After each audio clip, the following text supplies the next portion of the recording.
நான் 2 வசனத்த வாசிச்சு தியானிக்கணும்னு நினைக்கிறேன். ஒண்ணு வந்து யோவான் எழுதின சுவிசேஷம் 6வது அதிகாரம் 60வது வசனம். தமிழ்ல யாராவது வாசிக்கிறீங்களா? யோவான் 6:60. அவருடைய சீசரில் அநேகர் இவளை கேட்ட பொழுது, இது கடினமான உபதேசம், யார் இதை கேட்பார்கள் என்றார்கள்.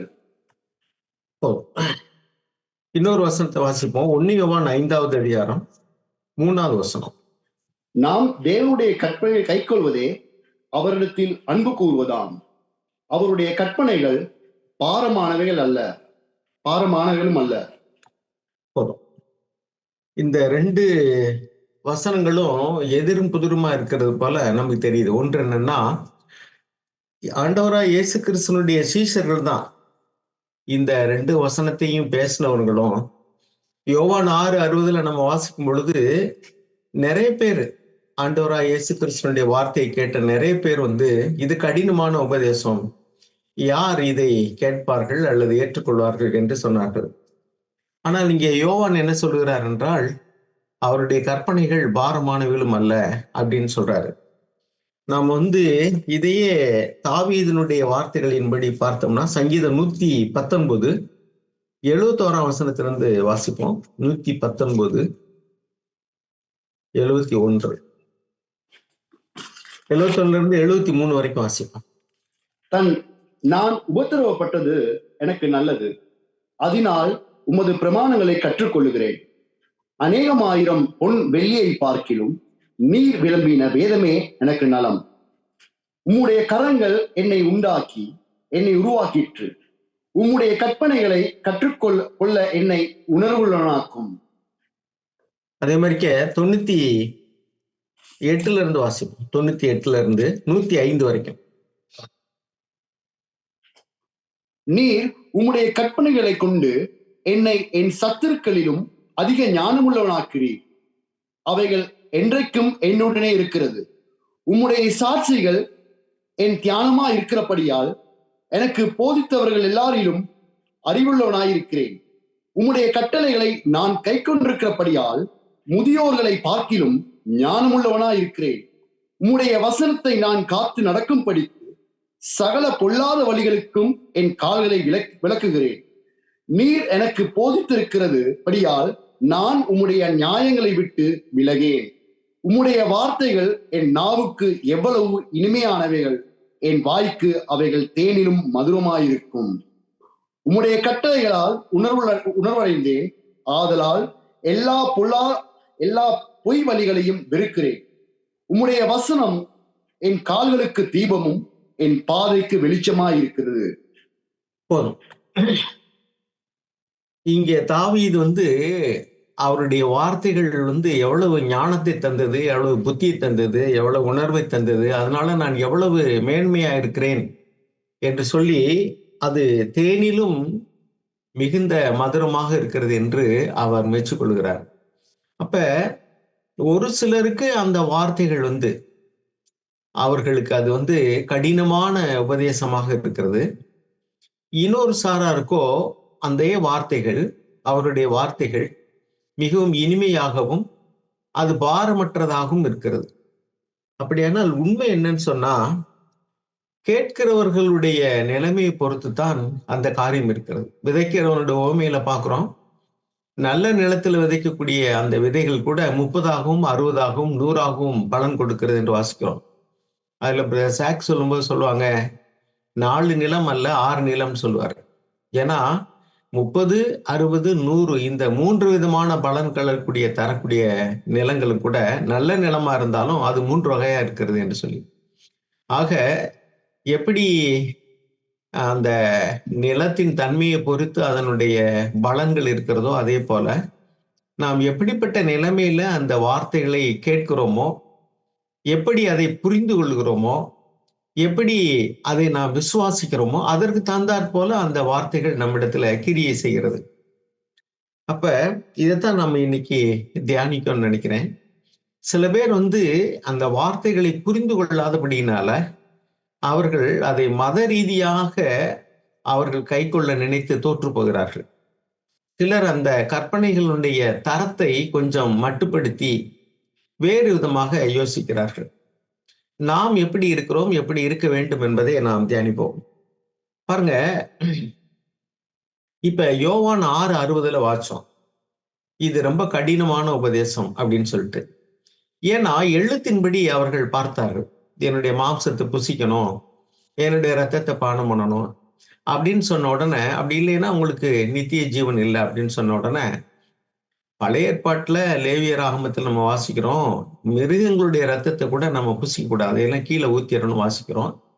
பொதுவா பலி செலுத்தும் போது அவர்கள் செய்யக்கூடிய காரியம் ரத்தத்தை கீழே ஊத்திடுவாங்க. அதுதான் பலியே. மாம்சத்தை அவங்க சாப்பிடுவாங்க அல்லது சுட்டெரிப்பார்கள். அப்படியானால் அந்த ரத்தத்தை ஊற்றுவதுதான் அங்கே பலி செலுத்துவது என்று நம்ம வாசிக்கிறோம். இப்ப நம்ம கவனிக்க வேண்டியது, ஆண்டவராய் இயேசு கிறிஸ்து தன்னுடைய ரத்தத்தை பருகணும் அப்படிங்கிறாரு, மாம்சத்தை புசிக்கணுங்கிறாரு. அதை எழுத்தின்படி பார்க்கும் பொழுது அவர்கள் இடரல் அடைந்தார்கள். எழுத்து கொள்ளுகிறது, ஆவியோ உயிர்ப்பிக்கிறது. அப்ப ஒவ்வொரு உபதேசத்திற்கு அல்லது பிரமாணத்திற்கு பின்னாடியும் தேவன் என்ன ஆவியில, என்ன ஆட்டிடியூட்ல அதை சொல்லியிருக்கிறாரு, என்ன நோக்கத்துல சொல்லியிருக்காரு அப்படின்னு நம்ம புரிந்து கொள்ளாமல் இருக்கிறவர்களுக்கு அது இடரலாகத்தான் இருக்கும். அப்ப இந்த தாவீது சொல்லுகிறாரு, நான் புரிந்து கொள்றதற்கே உம்முடைய வார்த்தைகள் எனக்கு வெளிச்சமா இருந்துச்சு.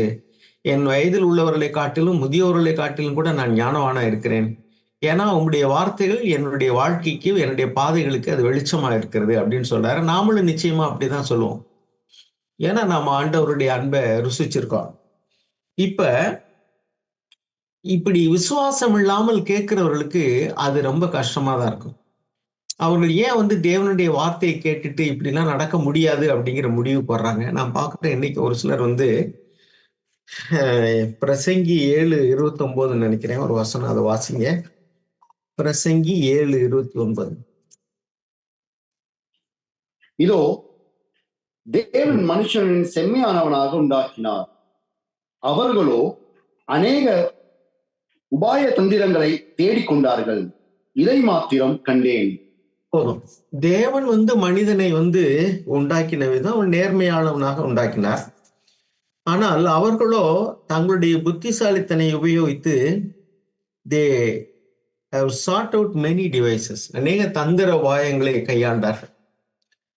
பாருங்க, ஆண்டவருடைய வார்த்தையை கை கொள்ளும்போது மத்தேயு 7:22 நம்ம வாசிக்கிறோம், கர்த்தாவே கர்த்தாவேன்னு நீங்க சொல்றீங்க, ஆனா என்னுடைய வார்த்தையின்படி நீங்க நடக்கிறது இல்ல, நீங்க எல்லாம் அக்கிரம செய்யக்காரர், நான் உங்களை அறியேன்னு சொன்னார். இந்த வசனம் நமக்கு நல்லாவே தெரியும். அவர்கள் என்ன நினைத்தார்கள் என்றால், ஆண்டவருடைய சுவிசேஷத்தை தான் அவர்கள் தீர்க்க தரிசனமாய் அறிவித்திருக்கிறார்கள், ஆண்டவருடைய நாமத்தினாலதான் அவர்கள் அற்புதங்களை செய்தார்கள், பிசாசுகளை துரத்தினார்கள். ஆனால் அவர்கள் என்ன நினைத்து விட்டார்கள் என்றால், அவர்களுடைய கிரியைகளினால தேவனுக்கு பிரியமாக மாறிவிடலாம் என்று நினைத்தார்கள். அது ஒருவேளை ஊழியமாக இருக்கலாம் அல்லது நற்செயல்களாக இருக்கலாம். நான் ஒரு ஆர்சி சர்ச்சில் ஒரு அடக்க ஆராதனை நடந்தது. நான் அது ஒரு சின்ன கிராமத்தில் உள்ள ஒரு சர்ச்சு. அது அந்த மரித்து போன நபர் எனக்கு வேண்டப்பட்டவர், அதனால நான் போயிருந்தேன். அங்கே ஒரு பாதிரியார் உள்ள பிரசங்கம் பண்றாரு. என்ன பண்றாருன்னா, இறந்து போன அந்த நபருடைய மகன்கள் இந்த உலகத்துல இருக்கிறாங்க, உறவினர்கள் இருக்கிறாங்க. இறந்து போனவருடைய பெயரால அவர்கள் செய்யக்கூடிய புண்ணியங்கள், தான தர்மங்கள் எல்லாம் அவருடைய கணக்குல போய் சேருமா.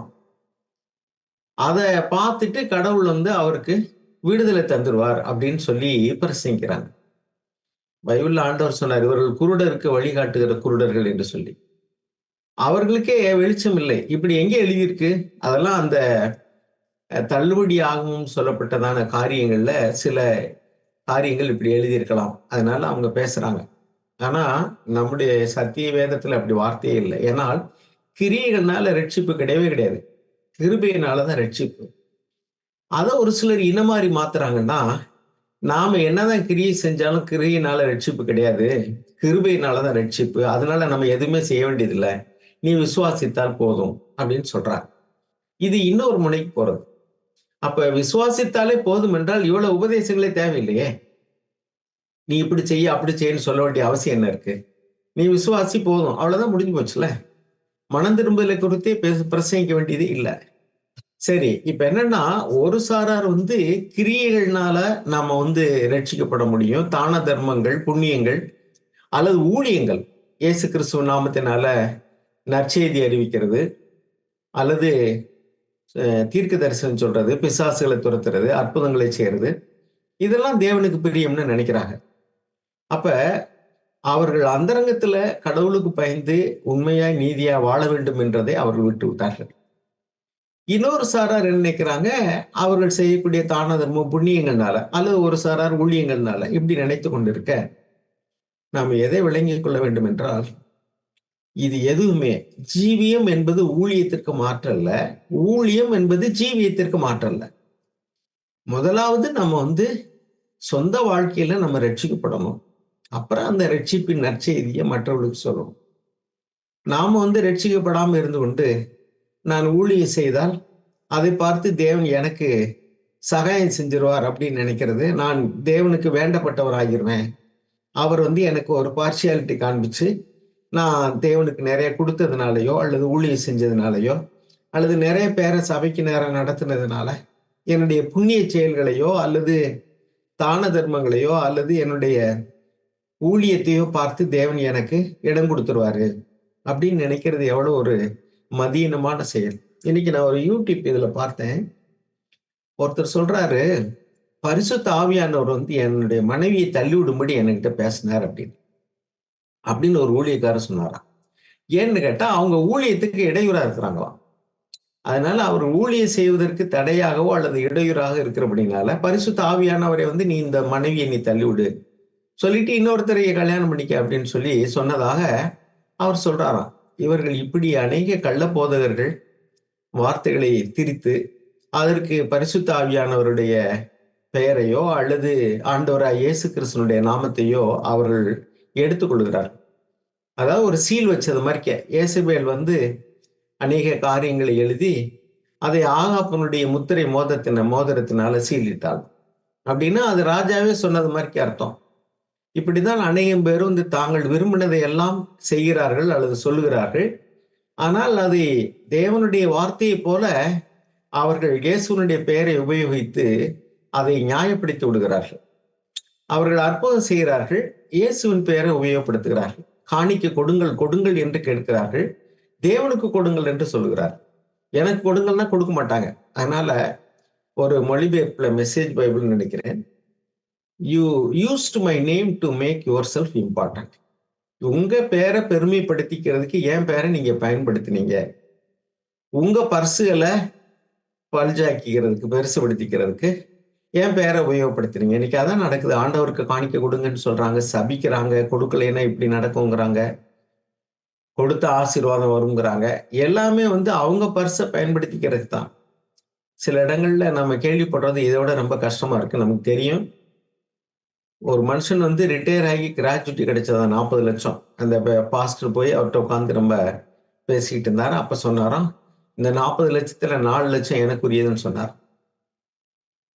அவர் அத்தனை வருஷமா சம்பாரிச்ச அந்த பணத்துல கடந்த வாரத்துல ஒரு பிரதர் புதுசா சர்ச்சுக்கு வந்தவர் சொன்னார். அதான் கேட்டு எனக்கு ஆச்சரியமா இருந்துச்சு. 40 லட்சம் அவருக்கு கிராஜுவிட்டி, ரிட்டையர்மெண்ட், செட்டில்மெண்ட்லாம் வந்திருக்கு. அதை வச்சுதான் அவர் எஞ்சிய வாழ்நாள் பூரா ஒப்பேத்தணும். ஆனா அதுல 4 லட்சம் எனக்குள்ளதுன்னு சொன்னார். எனக்குள்ளதுன்னு ரைட் லைன்ல கேட்கறாங்க. தேவனுக்குள்ளதுன்னு கூட கிடையாது, அவங்க எனக்குள்ளதுங்கிறாங்க, ஊழியக்காரருக்குள்ளதுன்னு சொல்லிட்டு. அருமையானவர்களே, இப்படியெல்லாம் திரித்து கூறி தங்களுடைய லாபத்திற்காக தேவனுடைய நாமத்தை உபயோகப்படுத்துகிறவர்கள், தேவனுடைய நாமத்தை உபயோகப்படுத்தி அநேக காரியங்களை செய்து, அதனால தேவன் நான் தேவனே உங்க பேரைத்தானே உபயோகப்படுத்தினேன், உங்களுக்கு தானே நான் மகிமையை கொண்டு வந்தேன், உங்க பேரை சொல்லி அநேக பேரை ரட்சிப்புல தானே நடத்தினேன் அப்படியெல்லாம் சொல்லி அநேகம் பேர் தங்களை ஏமாற்றிக் கொள்கிறார்கள். ஜனங்களை ஏமாற்றுகிறார்கள், தங்களை ஏமாற்றிக் கொள்கிறார்கள்.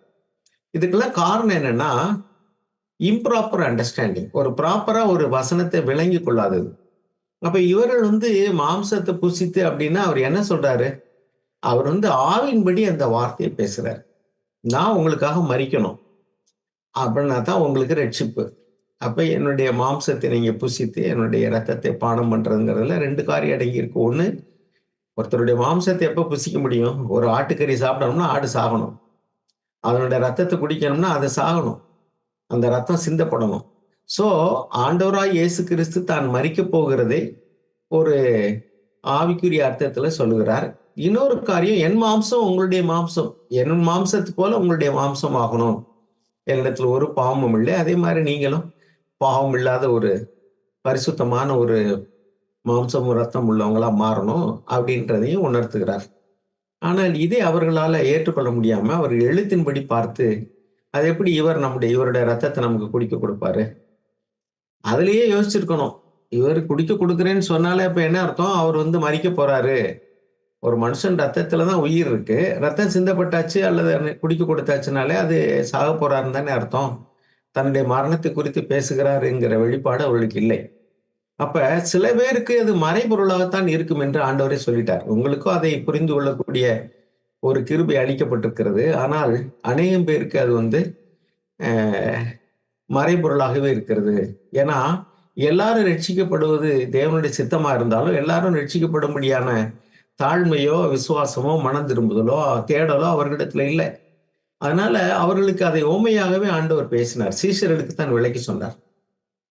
சரி, அப்போ ஒண்ணு அவர்கள் சரியாக புரிந்து கொள்ளாதபடினால, அது ஆவிக்குரிய அர்த்தத்துல விளங்கி கொள்ளாதபடினால, ஏன் அவர்களுக்கு அப்படி விளங்கி கொள்ளும்படி தேவன் அவர்கள் இருதயத்தை திறக்கலைன்னு சொன்னா, அவர்கள் சத்தியத்தின் மேல் உள்ள அன்பை அங்கீகரியாமல் போனபடினால, மனம் திரும்புவதற்கு ஏதுவான அந்த எண்ணம் அவர்களிடத்துல இல்லை. அதனால அவர்கள் அவர்கள் எதிர்பார்த்ததெல்லாம் ஆண்டவராய் இயேசு கிறிஸ்து ஒரு மெசியாக வருவார், நமக்கு ரோமர்களுடைய அடிமைத்தனத்திலிருந்து உலக பிரகாரமான ஒரு விடுதலை கிடைக்கும், நமக்கு ஒரு தலைவனாக அல்லது ராஜாவாக இருந்து நம்மை ஆட்சி செய்வார். அந்த யூதா அல்லது இஸ்ரவேல் தேசத்திற்கு எப்படி நம்முடைய மூதாதையர்கள் தாவீது சாலமோன்லாம் ராஜாவா இருந்தாங்களோ அதே மாதிரிக்க நாமே நம்மளை ஆளக்கூடியதான ஒரு நபரை நமக்குள்ள இருந்து எழுப்புவார். இப்படிதான் அவங்க நினைச்சிட்டு இருந்தாங்க. ஆனால் ஆண்டவரோ ஆவிக்குரிய சத்தியத்தை சொல்லும்போது அவர்களுக்கு விளங்கிக் கொள்ள முடியவில்லை. அதனால அவர்கள் இடறுவதற்கு ஏதுவான கல்லில் இடறினார்கள் என்று வாசிக்கிறோம். இன்னொரு இடத்துல வாசிக்கிறோம், சிலுவை பற்றிய உபதேசம் கெட்டு போகிறவர்களுக்கு பைத்தியமா இருக்கும். ஒன்று அவங்க புரிந்து கொள்ளல, இன்னொன்று they are on the road to destruction. அவர்கள் அழிவின் பாதையிலே போய் கொண்டிருக்கிறார்கள், கேட்டின் பாதையிலே போய் கொண்டிருக்கிறார்கள். எனவே அவர்களுக்கு அது கேட்டுக்கு ஏதுவான ஒரு வேத புரட்டு போலதான் இருக்கும். அவர்களுக்கு அது வேத புரட்டாகவே தெரிந்தது. இது இவர்கள் தவறான உபதேசம், இது கடினமான உபதேசம். ஆக அவர்கள் இரண்டாவதான காரியம் என்னவென்றால், அவர்கள் ஒன்று எழுத்தின்படி பார்த்தார்கள், தேவனுடைய ஆவிக்குரிய அந்த கண்ணோட்டத்தில் அவர்கள் அதை புரிந்து கொள்ள முடியவில்லை. இரண்டாவது, அவர்கள் தேவனை ஒரு கடினமான நபராக பார்த்தார்கள். கடினமான உபதேசம் என்றால் கடினமான நபர், இப்படியெல்லாம் செய்ய முடியுமா என்று. இன்றைக்கு நிறைய கிறிஸ்தவர்கள் சில வேத வசனங்களை சொல்லும்போது அப்படியெல்லாம் முடியுமா, அப்படியெல்லாம் நம்மளால முடியாது அப்படின்னு சொல்லிட்டு அவர்களாகவே பிக் அண்ட் சூஸ்ன்னு சொல்லுவாங்கல்ல, தெரிந்து கொள்வது. ஏதாவது நாமளாவே அதுக்குள்ள 10 கொடுத்தா நீ சாய்ஸ்ல 7 எடுத்துக்க அப்படின்னு சொல்லுவாங்க. அது மாதிரி அவங்களாவே சில வசனங்களை வார்த்தைகளை சூஸ் பண்ணி அதுக்கு மட்டும் கீழ்ப்படுகிறது, செலக்டிவ் ஒபீடியன்ஸ். ஆக காரணம் என்ன அப்படின்னா, இப்ப 1 சாமுவேல் 15 நம்ம வாசிக்கிறோம், அமிலைக்கீரலை முற்றிலுமாக அழித்து போடணும், அதுல ஒன்னையும் தப்பு விடக்கூடாது, ஆடு மாடு மிருக ஜீவன்கள் குழந்தைகள் எல்லாரையும் நீ அழித்து போடணும்னு தேவன் சொன்னாரு. அவரும் கொளுத்த மிருகங்களை தப்ப விட்டார், ராஜாவை அடிக்கவில்லை, மற்ற பலகீனமான எல்லாரையும் கொண்டு போட்டார். ஆனா அவர் என்ன தைரியத்துல சொல்றாரு அப்படின்னாக்கும், நான் இதோ உம்முடைய கட்டளைகளை எல்லாவற்றையும் நிறைவேற்றி விட்டேன் என்றுதான் சொல்லுகிறார். அப்ப அவர் பொய்யை நம்பிக்கொண்டிருக்கிறார். இப்பொழுதுதான் அவர்கிட்ட சாமுவேல் தீர்க்கதரிசி கேட்கிறாரு, அப்படின்னா என் காதுல விழுகிற அந்த ஆடு மாடுகளுடைய சத்தம்லாம் என்னது, எப்படி எல்லாத்தையும் நீங்க அழிச்சிருந்தா சத்தம் வரக்கூடாதே, அப்ப சத்தம் வருதுன்னா உயிரோட இருக்குன்னு தானே அர்த்தம் அப்படின்னு கேட்கிறாரு. அப்ப தேவனுடைய கட்டளையை பகுதியாக நிறைவேற்றி விட்டு அவர் என்ன நம்பிக்கையில் இருக்கிறார் என்றால், நான் முழுவதுமாக தேவனுடைய கட்டளையை நிறைவேற்றி விட்டேன் என்று சொல்கிறார். அவருடைய பார்வையில அவர் கீழ்ப்படிந்தது பெரிய காரியம் போல. இன்னைக்கு நம்ம அநேகம் பேர் திருப்தி அடைந்தவன் தேன் கூட்டையும் மிதிப்பான் என்று சொல்வார். நமக்குள்ள ஒரு திருப்தி வந்துச்சு வச்சுக்கல, போதும், நான் எவ்வளவு மோசமான நிலைமையில இருந்தேன், இப்ப நான் எவ்வளவோ பரவாயில்ல. It comes by comparison. பொதுவா வந்து இந்த திருப்தி அதிருப்தினா மற்றவர்களோடு ஒப்பிட்டு பார்க்கும் பொழுதுதான் வருகிறது. மற்ற நபர்களை பார்க்கிறோம், கிறிஸ்துவர்கள் என்று சொல்லக்கூடிய அவர்கள் அப்படி இருக்கிறான். நம்ம வந்து லூக்கா 18ல கூட ஜெபிக்க போற இடத்துல அந்த பரிசேயன் சொல்றத பார்க்கிறோம். இவனை போனால்ல என்று சொல்லி அவரோடு கூட ஒப்பிட்டு பார்த்து, நான் வாரத்துக்கு 2 நாள் உபவாசம் இருக்கிறேன். அவன் 1 நாள் கூட இருக்க மாட்டான். அவன் வந்து அதை செய்யல, இதை செய்யல. இன்னைக்கு நம்மளும் புறம்பே இருக்கிற கிறிஸ்தவர்களோடு கூட ஒப்பிட்டு பார்த்து, சபையாரோடு கூட ஒப்பிட்டு பார்த்து, அவர்கள் எல்லாம் இப்படி செய்கிறார்கள். நாங்கள் அப்படி இல்லை. எங்கள் சபையில் இப்படி இல்லை. நாங்கள் வந்து நல்ல சரியான பேட்டர்ன்ல வச்சிருக்கிறோம். இங்கெல்லாம் பாஸ்டர் இருக்காங்க. தசமபாகம் வாங்குறாங்க. நாங்கள்லாம் இங்க பாஸ்டர் கிடையாது. ஒரு நபர் ஆளு கிடையாது. இங்க வந்து தசமபாகம் கிடையாது. நாங்க வேதத்தின்படியே இங்க மூப்பொருள் தான் வச்சிருக்கோங்க. இப்படியெல்லாம் வந்து சில பாசிட்டிவ் சைட மட்டும் நம்ம எடுத்துக்கிட்டு, அந்த நெகட்டிவ் சைட நம்ம விட்டுறோம். அப்ப நாம வந்து திருப்தி அடைஞ்சிடுறோம். நாமள முழுவதுமா நம்மளை நியாயம் தீர்க்காம, நம்ம 2 சைடையும் சீர்தூக்கி பார்க்காம இருக்கிறதுனால விளைவு என்னன்னா, நாம ஒரு சைட மட்டும் பார்க்கணும். இந்த மார்க்கெட்டிங் பீப்பிள் வந்து எது பிளஸ் பாயிண்டோ அத மட்டும் சொல்லிட்டே போவாங்கல்ல. அத பார்க்கும்போது வந்து, "அடே அப்பா! இது ரொம்ப பிரமாதமான பொருளா இருக்கேன்னு" நெனைப்பாங்க. இப்போ ஒரு மருந்து புதுசா கண்டுபிடிச்சு வந்தாங்கன்னா, அத மார்க்கெட் பண்ண போகும்போது வந்து, இது அப்படி, இப்படி இந்த வியாதிக்கு இது அதுன்னு. அதனுடைய சைட் எஃபெக்ட் என்னன்னு சொல்ல மாட்டாங்க. அந்த மருந்த வாங்கி பார்த்தோம்னா, அதுல கவர்ன்மெண்ட் சட்டதிட்டங்களின்படி அதுல போட்டிருப்பாங்க. இதுல வந்து டோஸ் வந்து பிசிசியனுடைய பிரிஸ்கிரிப்ஷன் இல்லாம சாப்பிடக்கூடாது. இத்தனை நாளைக்கு மேல சாப்பிடக்கூடாது. ஒரு ஆளுக்கு இவ்வளவு வெயிட்னா, அதுக்கு இவ்வளவுதான் சாப்பிடணும்லாம் போட்டிருப்பாங்க. அதுக்கு சைடு எஃபெக்ட் வரும்லாம் கூட போட்டிருப்பாங்க சில சமயம். ஆனா அதையெல்லாம் யாரும் டீச் பண்ண மாட்டாங்க. ஏன்னா, எந்த ஒரு பொருள வாங்க போம்போதும், அதனுடைய எதிர்மறையான காரியங்களை குறித்து சொன்னாங்கன்னா, மனுஷன் யோசிச்சுருவான். அதே மாரி தான் சாத்தான் வந்து எப்படி ஏவாளை வஞ்சித்தான்னு சொன்னா, "உன்னுடைய கண்கள் திறக்கப்படும். நீங்க தேவர்களைப் போல இருப்பீர்கள். நன்மை, தீமையை அறிந்துன்னு" தான் சொன்னானே ஒழிய, அவர்கள் அதனுடைய விளைவு நீங்க வந்து உன் ஆத்துமா மரணத்துக்குள்ளாக போயிடும். உனக்கு சமாதானத்தை இழந்துருவா. நீ தேவனை விட்டு பிரிஞ்சிருவாய்ன்னு சொல்லியிருந்தா அவ செஞ்சிருப்பாளா? செய்ய மாட்டா. சோ, இதுதான் பாவத்தின் வஞ்சனை. ஒரு சைட மட்டும் சொல்லி இன்னொரு சைட மறைச்சிறது. அப்ப இப்படிதான் அநேகம் பேர் திருப்தி அடைஞ்சிடுறாங்க. நான் வந்து ஊழியம் செய்றேன். நான் காணிக்கை குடுக்குறேன். நான் வந்து இப்படியெல்லாம் ஆண்டவருடைய வார்த்தைக்கு கீழ்ப்படிஞ்சிருக்கிறேன். ஒரு காலத்துல நான் இப்படி இல்ல. இப்ப நான் எவ்வளவோ பரவால்ல. இது போதும்பா. அதே மாரி அந்த கிறிஸ்தவர்கள பாருங்க, இந்த சபையார பாருங்க. அவங்கலாம் எவ்வளவு மோசமா இருக்காங்க. நான் எவ்வளவோ பெட்டர். அப்ப இப்படி பார்க்கறதுனால, நாம் வந்து போதும் அப்படிங்கிற ஒரு மனநிலைமைக்கு வந்துர்றோம். அதனால வந்து எனக்கு போதாது. அதனால தான் ஆண்டவர் மலை பிரசங்கத்துல முதல் வார்த்தைய சொன்னார். ஆவியில் எளிமை உள்ளவர்கள் பாக்கியவான்கள். பரலோக ராஜ்யம் அவர்களுடையதுன்னார். ஆவியில் எளிமைன்னா என்ன? Those who feel their need. நம்ம வெளிப்படுத்திய சில விசேஷத்துல கூட வாசிக்கிறோம். எனக்கு ஒரு குறையும் இல்லை என்று நீ சொல்லுகிறபடினால் அப்படின்னு. அப்படின்னா எனக்கு ஒண்ணும் குறைவு இல்ல. இப்ப நம்ம சபையில உள்ளவங்க இது மாதிரியான ஒரு மனநிலைமைக்கு போயிற முடியும். எங்களுக்கு ஒரு குறையும் இல்ல. நல்ல சத்தியம், நல்ல சகோதரர்கள், கலப்பில்லாத சுத்த சுவிசேஷம், நிறைய பேருக்கு வசனமே கிடைக்காத பஞ்சம். எங்களுக்கு பாருங்க நாங்க பிரியாணி சாப்பிடுற மாரி வாரம் ஒவ்வொரு நாளும் அருமையான வார்த்தைகளை தேவன் தர்றாரு. நல்ல சகோதரர்கள்.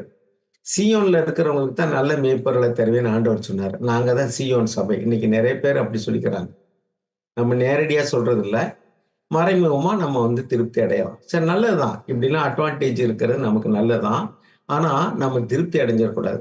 நாம வந்து ஆண்டவரே, நாங்க இன்னும் வளர வேண்டிய பகுதி எனக்கு காமிங்க. சங்கீதம் 139ல சங்கீதக்காரர் சொன்னது போல, உம்மை வேதனைப்படுத்தக்கூடிய வழிகள் என்னிடத்தில் உண்டோ என்று எனக்கு காட்டுங்க. அந்த வழியில என்னைய நிலைவரமான நல்ல வழியில என்னை நடத்துங்க அப்படின்னு சொல்றது போல நம்ம இருக்கணும்.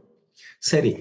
இப்ப இன்னொரு பகுதி என்னன்னா, விசுவாசம் இல்லாமல் கேட்கிறதுனால அவர்களுக்கு அது கடினமாக தோன்றுகிறது. நம்ம எபிரேயர் எழுதின நிருபத்துல இப்படி ஒரு வசனத்தை நம்ம வாசிக்கிறோம். 4வது அதிகாரம் எபிரேயர் எழுதின நிருபம் நமக்கு நல்லா தெரிஞ்ச வசனம் தான். நான் புதுசா எதையும் சொல்லல. 4வது அதிகாரத்துல 1ல இருந்து 3 வரைக்கும் வாசிப்போம். ஆனபடியினாலே அவருடைய இளைப்பாறுதலில் பிரவேசிப்பது ஏதுவான வாக்கு தத்தம் நமக்கு உண்டாயிருக்க உங்களில் ஒருவனும் அதை அடையாமல் பின்வாங்கி போனவனாக காணப்படாதபடிக்கு பயந்திருக்க கடவோம். ஏனெனில் சுவிசேஷம் அவர்களுக்கு அறிவிக்கப்பட்டது போல் நமக்கும் அறிவிக்கப்பட்டது. கேட்டவர்கள் விசுவாசம் இல்லாமல் கேட்டபடியினால் அவர்கள் கேட்ட வசனம் அவர்களுக்கு பிரயோஜனப்படவில்லை. விசுவாசித்தவர்களாகி நாமோ அந்த இளைப்பாறுதலில் பிரவேசிக்கிறோம். அவருடைய கிரியைகள் உலக தோற்றம் முதல் முடிந்திருந்தும் இவர்கள் என்னுடைய இளைப்பாறுதலில் பிரவேசிப்பதில்லை என்று என்னுடைய கோபத்திலே ஆணையிட்டேன் என்றார். போதும். அங்க நம்ம என்ன வாசிக்கிறோம் அப்படின்னா, விசுவாசம் இல்லாமல் கேட்கிறது. முதல்ல கேட்டது என்னன்னே புரிந்து கொள்ளல. எந்த கண்ணோட்டத்துல, எந்த ஆவியில ஆண்டவர் பேசியிருக்காருன்னு தெரியாம அதை எழுத்தின்படி பார்த்தார்கள், மாம்சத்தின்படி பார்த்தார்கள். அதனால அவர்கள் இடற வேண்டியிருந்தது. அந்த உண்மையான அர்த்தத்தை புரிந்து கொள்ள முடியவில்லை. இரண்டாவது, விசுவாசம் இல்லாமல், தேவன் இதை சொன்னவர் யார்? தேவன். அவர் என்னை நேசிக்கிற ஒரு அன்பு தகப்பன். அவர் தன் குமாரனையே நமக்காக கொடுத்தவர். மற்ற எல்லாவற்றையும் நமக்கு அருளாது இருப்பதுபடி நம்ம யாரும் ஏறி போய் பரலோகத்திலிருந்து நீங்க எப்படியாவது உங்க குமாரனை அனுப்புங்க, நீங்க தானே படைச்சீங்க பூமியை, நீங்க படைச்ச பூமியில் உள்ள ஜனங்கள்லாம் அப்படி கெட்டு போயிட்டாங்க, நீங்க இப்படி விட்டுட்டு இருக்கலாமான்னு தேவனுக்கு யாராவது புத்தி சொன்னாங்களா? அல்லது பரலோகத்துக்கு ஏறி போய் நீங்க தான் எப்படியாவது எங்களை காப்பாற்றணும்னு சொன்னாங்களா? ஒண்ணுமே இல்லை. அவரே இறங்கி வந்தார். அவரே தன் குமாரனை அனுப்பினார். அப்ப இப்படி அவரே நம்முடைய ரட்சிப்பிற்கு காரணராக திட்டங்களை வகுத்திருக்க, நம்ம எல்லாரும் ரட்சிக்கப்பட வேண்டியது அவருடைய விருப்பமா இருக்க, அவர் எப்படி சுமக்கிறதுக்கு அரிதான காரியங்களை நமக்கு சுமையாக அவர் பிரமாணங்களாக தருவார். எனவே அவருடைய அன்பை புரிந்து கொண்டால் அவர் மேல விசுவாசம் வரும். அப்ப நாம 1 யோவான் 5ஆம் அதிகாரத்தில் நம்ம வாட்சமே 3-4 வசனம், அந்த வசனத்தை மறுபடியும் திருப்போம் பாருங்க. எப்படி யோவான் ஸ்நானகன் 88 வயசு சுமார். அப்ப அவர் சொல்றாரு அவருடைய கற்பனைகள் பாரமானவிலும் அல்லன்ட்டு. அங்கே நிறைய சீஷர்கள் இதெல்லாம் கடினமான உபதேசம்ங்கிறாங்க. ஏன்னா அவர்கள் தேவனை கர்த்தரை அவர் கடினமான மனிதராக கண்டார்கள். அவரை தேவனுடைய அன்பை அவர்களால புரிந்து கொள்ள முடியவில்லை. ஆனால் இவர் என்ன சொல்கிறார்னா, இந்த 5வது அதிகாரத்துல நான் சொல்றபடி பாருங்க, 2ல பின்பகுதியையும் 3ல பின்பகுதியையும் சேர்த்து வாசிங்க. நான் இங்கிலீஷ்ல வாசிக்கிறேன் பாருங்க. When we love God and observe His commandments, they are not burdensome. 2வது வசனத்துல 1 யோவான் 5ஆம் அதிகாரம் 2ஆம் வசனத்தினுடைய பின்பகுதியையும் 3வது வசனத்தினுடைய பின்பகுதியையும் சேர்த்து வாசிங்க. இடையில உள்ளதெல்லாம் தொடர்ச்சியா வரக்கூடியதான், அர்த்தம் ஒண்ணும் மாறாது. வாசிங்க. தேவனுடைய பிள்ளைகளிடத்தில் அன்பு கூறுகிறோம் என்று அறிந்து கொள்ளுகிறோம். அது வேண்டாம், அதை விட்டுருங்க. அடுத்து, அவருடைய கற்பனைகள் பாரமானவர்களும் அல்ல. தமிழ்ல கொஞ்சம் மாறி இருக்குன்னு நினைக்கிறேன். இங்கிலீஷ்ல வாசிக்கிறேன். When we love God and observe His commandments, 2வது வசனத்தினுடைய பின்பகுதி. When we love God and observe His commandments, 3வது வசனத்தினுடைய பின்பகுதி. They are not burdensome. அப்படின்னா, நாம் தேவனிடத்துல அன்பு கூர்ந்தால் அவருடைய கற்பனைகள் நமக்கு பாரமானவைகள் அல்ல. எப்படி அவரிடத்துல அன்பு கூற முடியும்? அவர் முந்தி நம்மிடத்துல அன்பு கூர்ந்தார் என்பதை நாம புரிந்திருந்தாதான் நாம அன்பு கூற முடியும். அவர் முந்தி அன்பு கூர்ந்தபடினால நாமும் அன்பு கூற கடனாளிகளா இருக்கிறோம். அதனால நம்ம சாக் அடிக்கடி சொல்லுவாங்க, தேவனுடைய அன்பை, கிறிஸ்துவனுடைய அன்பை தியானிங்க, அப்பதான் நீங்க அன்பு கூற முடியும் அப்படின்னு சொல்லிட்டு. அப்ப அவர் நமக்கு என்ன செய்தாருங்கிறத தியானிக்கும் போது நாம அவரிடத்துல தன்னை போல அன்பு வந்துடுது. ஒரு தாயினுடைய அன்பை ஒரு பிள்ளை புரிந்து கொள்ளும் போது, அது பெற்றோருடைய தியாகத்தை ஒரு பிள்ளை புரிந்து கொள்ளும் போது, தானாகவே அவர்கள் மேல ஒரு மரியாதையும் ஒரு அன்பும் வந்துவிடும். எனக்காக எங்க அப்பா அம்மா எவ்வளவு கஷ்டப்பட்டிருக்காங்க, எனக்காக எவ்வளவு தியாகம் பண்ணி இருக்கிறாங்க, அதெல்லாம் புரிந்து கொள்ளும் போது இயல்பாகவே அவர்கள் மேல ஒரு அன்பு வந்துவிடும்.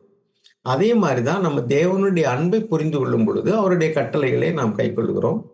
அப்பொழுது அன்பு கூர்ந்து கட்டளைகளை கை கொள்கிறேன் அப்படின்னால அது பாரமாக இல்லை. உதாரணத்துக்கு ஒரு தாய் தன்னுடைய பிள்ளையை பெற்று வளர்க்கும் போது, ஒரு கல்யாணம் ஆகி கொஞ்ச நாள்ல பிள்ளை இல்லைனால நிறைய சகோதரிகள் தூக்கப்படுவாங்க. ஏன்னா அவங்க ஒரு பிள்ளையை எதிர்பார்த்திருப்பாங்க, அது கிடைக்கலன்னு ஒன்று ஏப்பம். ஒரு பிள்ளையை கொஞ்சி மகிழ வேண்டும் என்ற ஒரு ஆர்வம். புறம்பே இருக்கிறவர்களால நமக்கு ஒரு ஏச்சுக்கும் பேச்சுக்கும் அவர்களுடைய எலி நகையாடுவார்கள், பிள்ளைகள மலடியெல்லாம் சொல்லுவாங்களே, அப்படிங்கிறதுனால இவங்களுக்கு பிள்ளையை பிறக்காம போயிருமோ அப்படிங்கிற அவிசுவாசங்கள்லாம் வரும் பொழுது அவர்கள் அதிகமாக அவர்கள் சோர்ந்து போய் துக்கப்படுகிறார்கள். சிலர் அழுவார்கள். ஒரு 2 வருஷம் ஆச்சுன்னா கூட அழுவாங்க. சரி, அப்படியெல்லாம் அந்த பிள்ளையை அவர்களுக்கு கர்ப்பத்துல சுமக்க ஆரம்பிக்கும் போது, அப்ப இருந்து எடுத்த உடனே முதல்ல வாந்திங்கிறாங்க, பிறகு சரியா சாப்பிட முடியல, உடல் சோர்வுகள், பிறகு அந்த குழந்தையை சுமக்கும் போது அது லகுவாகவா இருக்கும். அது என்ன சொல்லுவாங்கன்னா, சுகமான சுமைகள்பாங்க. சொல்லப்போனா சுகமான சுமைகள். அது சுமைதான், ஆனா அந்த பிள்ளை குறித்து ஒரு ஆர்வமும், அந்த பிள்ளை எனக்கு வேணும்னு நினைக்கிறதுனால அது வந்து ஒரு பாரமாக நமக்கு தெரியல. அதே மாதிரிதான் அந்த பிள்ளை வளர்க்கும் பொழுது படக்கூடிய கஷ்டங்கள். இரவுல சரியா தூங்க முடியாது. அந்த பிள்ளைக்கு பால் ஊட்டக்கூடிய தாய் வந்து அந்த பிள்ளைக்கு ஒத்துக்கொள்ளாததுக்காகவே சில உணவுகளை தவிர்க்க வேண்டியிருக்கும். இந்த இந்த சாப்பாடு சாப்பிட்டா பிள்ளைக்கு பால் குடிக்கிற பிள்ளைக்கு இது ஒத்துக்கூடாது அப்படின்ட்டு. அப்ப எதை செய்தாலும் அந்த பிள்ளையினுடைய நலத்தை கருத்தில் கொண்டுதான் அவர்கள் செய்ய வேண்டியிருக்கும். சில நேரங்கள்ல அவங்களுக்கு சிக்காக ஆவாங்க. ஆனா வயித்துல உள்ள பிள்ளை பாதிக்கப்படாதபடி சில மருந்து மாத்திரைகளை அவர்களுக்கு விலக்கி விடுவார்கள். இந்த ஹெவி டோஸ் குடுக்கக்கூடாது. இந்த மாத்திரை கொஞ்சம் கஷ்டத்த நீங்க பொறுத்துக் கொள்ளுங்க. இல்லைன்னா அது பிள்ளையினுடைய வளர்ச்சியை பாதிக்கும். இப்படின்னு சொல்லுவாங்க. அப்ப அவ்வளவு கஷ்டங்களையும் பொறுத்து அந்த பிள்ளை பிறந்த உடனே அந்த தாய் எவ்வளவு சந்தோஷப்படுகிறாள். அவ்வளவு நாட்கள் அவங்க பட்ட கஷ்டங்களை எல்லாம் அவர்கள் மறந்து விடுகிறார்கள். அதுக்கு பின்னாடி வந்து இன்னொரு பிள்ளை பிறக்கும் பொழுதும் அவங்க சந்தோஷமா தான் ஏற்றுக்கொள்றாங்க. ஒரு பிள்ளைய நம்ம ஊர்ல சொல்லுவாங்க பிரசவம் அப்படின்னா, ஒண்ணு பிறக்கணும் இல்லைன்னா தாய் சவமாகி விடுவாள் என்று பழைய காலத்துல சொல்லுவாங்க. அதனால அத பிரசவம்பாங்க. ஆனா இப்பொழுதெல்லாம் டெலிவரி அந்த அளவுக்கு பயப்படக்கூடியதாக இல்ல. ஒரு காலத்துல பிரசவம் அல்லது ஆப்பரேஷன் சொன்னா ரொம்ப பயப்படுவாங்க. எதுக்கு சொல்ல வரேன்னா, அப்படி இருந்தாலுமே எத்தனையோ பிள்ளைகளை பெற்ற தாய்மார்கள் இருக்கிறாங்க. காரணம் என்ன? அவர்கள் அதை ஒரு அதனால் ஏற்பட்ட கஷ்டங்களை எல்லாம் அவர்கள் எளிதில் மறந்து விடுகிறார்கள். இந்த பிள்ளைகள் சில நேரம் அடிக்கிறார்கள், சில நேரம் கத்துகிறார்கள், அடம் பிடிக்கிறார்கள். எவ்வளவோ தாய்மாருக்கு இடைஞ்சலா இருக்கிறாங்க. பிள்ளைகள் பிறந்து வீட்டுல சின்ன பிள்ளைகளா இருக்கும்போது வெளியில அவ்வளவா போக முடியாது, நல்லது கெட்டதுக்கு. அதெல்லாம் அவர்கள் சகித்துக் கொள்கிறார்கள். காரணம் என்னன்னா, அந்த பிள்ளையின் மேல் உள்ளதான ஒரு அன்பு. அப்ப அன்பு திரளான பாவங்களை மூடும் அப்படின்னு நம்ம வாசிக்கிறோம். 1 கொரிந்தியர் 13ஆம் அதிகாரத்துல. அப்ப நான் என்ன சொல்ல வரேன்னா, அன்பு கூர்ந்து தேவனுடைய கட்டளைகளுக்கு கீழ்ப்படியும்போது, அன்பு கூர்ந்து தேவனுடைய ஊழியத்தை செய்யும் பொழுது, அன்பு கூர்ந்து நாம கொடுக்கும்போது, அது எல்லாமே நமக்கு பாரமானதாகவே இருக்கிறதில்ல. நம்ம பிள்ளைகளுக்கு நம்மகிட்ட இருக்கிறத குடுக்குறோம். அல்லது நம்ம நேசிக்கிற ஒருவருக்கு நம்முடைய கையில வச்சிருக்கிற பணத்தையோ, நமக்குன்னு வச்சிருக்கிற ஒண்ண கூட நம்ம பகிர்ந்து கொள்வோம். காரணம் என்னன்னா, அது வந்து நமக்கு ஒரு கஷ்டமாவே இருக்காது. முதலாவது அன்பில்லாம செஞ்சோம்னா, அது ரொம்ப பாரமா இருக்கும். நம்ம வந்து ஒருத்தர நேசிக்கல. ஆனாலும் கட்டாயமா ஒண்ணு குடுக்குறோம்னு வச்சுக்கங்களேன். ஒருத்தர் நச்சரிச்சு எனக்கு நீங்க குடுத்தே ஆகணும்னு குடுக்குறாங்க. குடுத்துட்டு கூட நமக்கு வந்து நம்ம சந்தோஷப்படுறதுக்கு பதிலா வருத்தம் தான் படுவோம். என்ன இந்த ஆள் போட்டு நம்மள இந்த மாரி நச்சு, நம்ம வச்சிருந்தத வாங்கிட்டு போயிட்டானேன்ட்டு. அதே வந்து நம்ம அன்பு கூர்ந்து கொடுக்கும் பொழுது, நமக்கு உள்ளதையும் சேர்த்து கூட குடுப்போம். சமயத்துல நமக்கு இல்லாம இருக்கும்போது கூட குடுத்துருவோம். சில சகோதரிகள்ட்ட நான் சில நல்ல குணாதிசயங்கள பார்த்திருக்கிறேன். ஆண்களை விட பெண்கள்ட்ட தான் இத அதிகமா பார்க்க முடியும். என்னன்னா, தனக்கு இல்லாட்ட கூட தன்னுடைய கணவருக்கோ அல்லது பிள்ளைகளுக்கோ வந்து சமைத்த உணவையெல்லாம் அள்ளி வச்சுப்புட்டு, சமைச்சவங்க கடைசியில சட்டிய பார்த்துட்டு போற மாரி கூட இருக்கும். சாப்பிடுங்க, சாப்பிடுங்கன்னு வைப்பாங்க. அதே சமயத்துல விரும்பாத ஒரு விருந்தாளி வீட்டுக்கு வந்துட்டாருன்னு வச்சுங்களேன், கணவன் சொல்லுவாரு வை வைன்னா சரி, அவளுக்கு வையன் போல தான் இருக்கும். காரணம் என்ன? இவரு யார் யாரையும் கூட்டு கொண்டாந்து வச்சுக்கிட்டு, வை வைன்றாரு. அப்ப நான் சமைச்ச நான் என்ன சட்டிய பார்த்துட்டு போறதா அப்படின்னு நெனைப்பாங்க. அதே இது அவங்களுடைய கணவனோ, அவங்களுடைய பிள்ளையோ விரும்பி சாப்பிட்டாங்கன்னா, "சாப்பிடுங்க, சாப்பிடுங்க." அந்த பிள்ளைகள் இன்னும் கொஞ்சம் கேட்டா கூட, "பரவால்ல நீ சாப்பிடு" அப்படின்னு. அப்புறம் பார்த்தா சரி சட்டியில சமைச்சவங்களுக்கு 1 துண்டு இருக்கும், 2 துண்டு. எதுக்கு சொல்ல வரேன்னா, அப்ப நம்ம அன்பு தான் இதுக்கெல்லாம் காரணம். ஒருத்தர் வரும்போது வெறுப்பு வருது. ஒருத்தர் வரும்போது அன்பினால கொடுக்கும்போது இல்லாட்டா கூட அவங்களுக்கு பெருசா கஷ்டம் தெரியல. அப்ப அன்பு கூர்ந்து ஒரு காரியத்த செய்யும்போது, அன்பு கூர்ந்து தேவனுடைய கட்டளைகளுக்கு கீழ்ப்படியும்போது, அந்த கற்பனையை கொடுத்தவருடைய அன்பை புரிந்து கொள்ளும்போது பாருங்க இப்ப தாய் தகப்பன்மார் வந்து ஒரு பிள்ளைய கண்டிச்சாலும், ஒரு நேரம் அந்த பிள்ளை வந்து அழுதுட்டு வெறுப்பா போனாலும், அடுத்த நேரம் அம்மான்னு ஓடியாந்து கால கட்டிக்கிடும். காரணம் என்னன்னா, அந்த அடிச்ச தாய் அல்லது தகப்பன் வந்து என்னை நேசிக்கிறவங்கன்னு தெரிஞ்சதுனால, அந்த நேரம் அவங்க வெறுப்பா போயி பேசாம போயிருந்தா கூட, அடுத்த நேரம் ஓடியாந்து அம்மா, அப்பான்னு வந்துரும். காரணம் என்ன? என்னை நேசிக்கிறவர் இன்னார் என்று நான் அறிவேன் அப்படிங்கிற மாரி தான். அப்ப நம்ம தேவனை அறிந்திருந்தோம்னு சொன்னா, அந்த கட்டளைகள் நமக்கு பாரமா இருக்காது. சரி. அதுக்கடுத்து இன்னொரு காரியத்த சொல்றேன் பாருங்க. 2 பேதுரு 1வது அதிகாரம் 4வது வசனம். பின்மாற்றமா இருக்கிறவங்களுக்கு அல்லது கெட்டுப் போகிறவர்களுக்கு தேவனுடைய இந்த உபதேசங்கள் எல்லாம் கடினமானதாகவே இருக்கும். ஆனா ரட்சிக்கப்படுகிறவர்களுக்கு, தேவனுடைய அன்பை புரிந்து கொண்டவர்களுக்கு, அது எவ்வளவு பெரிய பாரமான கற்பனையா இருந்தா கூட, அது வந்து கஷ்டமாவே இருக்காது. அத நம்ம வாசிக்கிறோம். என்னை பலப்படுத்துகிற கிறிஸ்துவினாலே எல்லாவற்றையும் செய்ய எனக்கு பலன் உண்டுன்னு வாசிக்கிறோம். இன்னொன்று, என்னை பலப்படுத்துகிற அவரால நான் எல்லாவற்றையும் செய்வேன். பழைய ஏற்பாட்டுல கூட உம்மாலே நான் ஒரு சேனைக்குள் பாய்வேன் பாரு. நான் சேனைக்குள்ளே பாய்ந்து இருந்தாலும் நீங்க எனக்கு பலன் தந்தீங்கன்னா நான் கண்டிப்பா பாஞ்சிருவேன். நீங்க எனக்கு பலன் தந்தீங்கன்னா மான்களின் காலை போல நீங்க என்னை ஆக்கிட்டீங்கன்னா நான் வந்து அவ்வளவு வேகமா ஓடுவேன். ஒரு காலத்துல நான் வேலை செய்யும் பொழுது சில நேரங்கள்ல ரொம்ப கஷ்டமான வேலைகளுக்கு மாத்திருக்காங்க. நான்லாம் ஒரு முறையெல்லாம் நான் இதுக்கு முன்னாடி சொன்னேன்னு தெரியல. வேலை ஸ்தலத்துல நான் வந்து ஆடிட் நெருங்குற சமயத்துல ஆபீஸ்ல ஒர்க் பண்றவங்களுக்கு கொஞ்சம் வேலைகள் அதிகமா இருக்கும். ஒரு குறிப்பிட்ட காலத்துல நான் ஒரு கார்ப்பரேட் ஆபீஸு. பல டெக்ஸ்டைல் மில்ஸ் எல்லாம் சேர்ந்து ஒரு கார்ப்பரேஷன் இருக்கும். அப்போ ஒவ்வொரு பிரான்ச்சும் ஆடிட் முடிச்சா தான் அந்த கார்ப்பரேட் ஆபீஸினுடைய அக்கவுண்ட் முடிக்க முடியும். அதனால ரொம்ப விரட்டுவாங்க. அப்ப எனக்கு பக்கத்து சீட்ல இருந்த இன்னொருத்தர் வந்து அவரு ரா மெட்டீரியல் பார்க்குறாரு. அவர் வந்து ஆ சிக்காகி லீவ் போட்டாரு. அவரு சிக்காகி நல்லா சிக்கில்லாம ஒழுங்கா வேலைக்கு வரும்போதே அப் டு டேட்டா செக்ஷன வச்சுக்கவே மாட்டாரு. நெறைய பேப்பர் கிடக்கும். தெரியலைன்னா போட்டு வச்சுருவாரு. அப்படி வர்ற சர்க்குலர்லாம் ஒழுங்கா படிக்காம வந்து ஏன்னா சில ரூல்ஸ் அண்ட் ரெகுலேஷன்ஸ் மாத்திக்கிட்டே இருப்பாங்க. அது அப்பப்ப அந்தந்த டேட்ல இருந்து எஃபெக்ட் குடுக்கலைன்னா தப்பா போயிடும். ஆனா அவரு அப்படி பண்ணியிருப்பாரு. ஒரு முறை என்ன ஆயிடுச்சுன்னா, அவரு ஏதோ ஒரு மருந்து குடிச்சு உடம்புல ரியாக்ஷன் ஆயிடுச்சு. தோல் பூரா புண்ணாகி உடம்பெல்லாம் வந்து ரொம்ப கஷ்டம். ஆடிட்ல போட்டு ரொம்ப உடனே முடிங்கன்னு விரட்டுறாங்க. அங்கேருந்து இங்க உள்ள ஆபீசர்ஸ் என்ன செய்யறதுன்னு ஒண்ணும் புரியல. அவர போய் ஆபீஸ்லயே வீட்ல போய் பார்த்தா, அவரு உண்மையிலேயே உடம்பு முடியல அவருக்கு. அவரால வந்து வேலை செய்ய சொல்லவே முடியாது அவரு. துண்ட கட்டிட்டு உட்கார்ந்திருக்காரு. உடம்பு பூரா அப்படியே ஏதோ ஒரு மருந்து, சித்தா மருந்து சாப்பிட்டது ரியாக்ஷன் ஆகி உடம்பு பூரா புண்ணாயிடுச்சு. ஸோ அவர ஒண்ணும் சொல்ல முடியல. இப்ப என்ன பண்ணாங்க, வந்தாங்க ஆபீசர்ஸ்லாம் சேர்ந்து இது பண்ணிட்டு டக்கு டக்குன்னு ஒரு ஆர்டர் அடிச்சு என்னைய அந்த செக்ஷனுக்கு மாத்தி விட்டாங்க. மாத்தி விட்டாங்கன்னா, நம்ம பிரதர்ஸ்லாம் வந்து என்கிட்ட சொல்றாங்க. நைட் வந்து சொல்றாங்க, "பிரதர் நீங்க மாட்டேன்னு சொல்லுங்க. உங்க செக்ஷன் வேலைய முடிச்சுட்டீங்க. யாரையாவது போட்டு பார்க்கட்டும். எதுக்காக உங்கள போட்டு இது பண்றாங்க? They are making you a scapegoat. உங்கள ஒரு பலியாடாக்குறாங்க. நீங்க வேண்டான்னு சொல்லுங்க. அந்த செக்ஷன் ஒழுங்காவே அவர் வச்சுக்கிற மாட்டாரு, ஒழுங்கா இருக்கும்போதே. இப்ப அவர் 1 மாசமா வேலைக்கே வரல. எவ்வளவு காரியங்கள் இங்க தப்பு தண்டா நடந்திருக்குன்னு தெரியல." அப்படின்னு சொல்றாங்க. நான் அப்ப ஆண்டவருடைய அன்ப புரிஞ்சுக்கிட்டேன். ஆண்டவருடைய அனுமதி இல்லாம எதுவுமே நடக்காது. அதனால நான் சொன்னேன், "பிரதர் நீங்க எனக்காக ஜெபம் பண்ணிக்கிறங்க." நிச்சயமா நிர்வாகத்துல உள்ளவங்களும் என்னைய பழிவாங்கன்னு நெனச்சுலாம் போடல. அவங்களுக்கு வந்து நான் கேட்டேன். அந்த ஆபீசர்ஸ் என்கிட்ட சொன்னாரு, "சார் தயவுசெய்து கோஆப்பரேட் பண்ணுங்க. நீங்க தான் அந்த வேலைய ஏற்கனவே பார்த்துருக்கீங்க. உங்க வேலைய முடிச்சுட்டீங்க. இப்ப எங்களுக்கு ரொம்ப பிரஷர் வருது. அவர ஒண்ணும் செய்ய முடியாது. வேற ஒரு ஆள புதுசா போட்டுலாம் ட்ரெயின் அப் பண்ணி இப்ப வேலைய முடிக்க முடியாது. உங்களுக்கு அந்த செக்ஷன் வேல தெரியும். கொஞ்சம் தயவுசெய்து முடிச்சு குடுங்க." அப்படின்னு. அப்ப நான் இப்படிதான் கேட்பேன். "ஆண்டவரே என்னுடைய கால்கள மான்களுடைய கால்களைப் போல ஆக்குங்க." அப்படிதான் ஜெபம் பண்ணேன். ஏன்னா, அவ்வளவு வேகமா ஓடணும். ஏன்னா பெண்டிங் ஒர்க் நெறைய கிடக்கு. நான் வந்து உண்மையிலேயே சொல்றேன். சில நாட்கள் வந்து தரையில உட்கார்ந்து ஏன்னா ஊர்பட்ட பேப்பர் ட்ராயர்ல தெறந்தா ஃபைலா கட்டுக்கட்டா இருக்கு. எத்தனையோ மாசங்களுக்கு முன்னாடி உள்ள பேப்பர்லாம் இருக்கு. அதையெல்லாம் வந்து அந்த குரோனாலஜிக்கல் ஆர்டர்ல அடுக்கி, அதனுடைய இன்ஸ்ட்ரக்ஷன்லாம் படிச்சாம வேலை செஞ்சோம்னா தப்பு தண்டால போயிரும். இப்போ உதாரணத்துக்கு ஏதாவது ஒரு பொருள் ரேட் மாறி இருக்கும் ஒரு குறிப்பிட்ட டேட்ல. அதாவது ஒரு பில் வந்து முன்ன பின்ன ஏதாவது தப்பா போட்டாங்கன்னா, நம்ம பாட்டுல பாஸ் பண்ணி விட்டுருவோம்.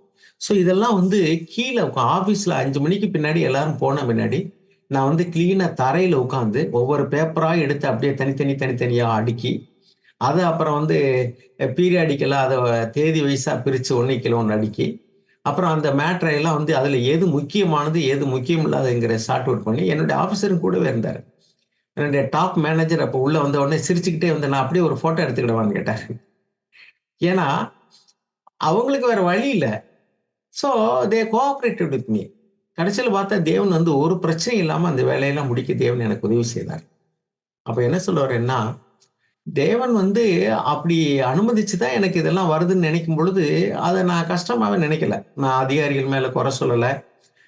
என்னுடைய பிரதர்ஸ் வந்து எனக்கு அட்வைஸ் பண்ணா கூட நான் அத எடுத்துக்கல. எனக்காக பிரேயர் பண்ணுங்க அவ்வளவுதான். நான் ஒண்ணும் விரும்பி கேட்கல. அவங்களுக்கும் வேற வழி இல்ல.